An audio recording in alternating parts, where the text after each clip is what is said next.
Before I came here and learned the importance of friendship, Shining Armor was the only pony I ever really accepted as a friend.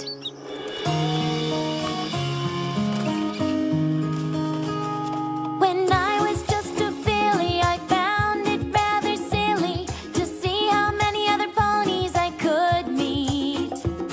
I had my books to read, didn't know that I would ever need other ponies to make my life complete. But there was one colt that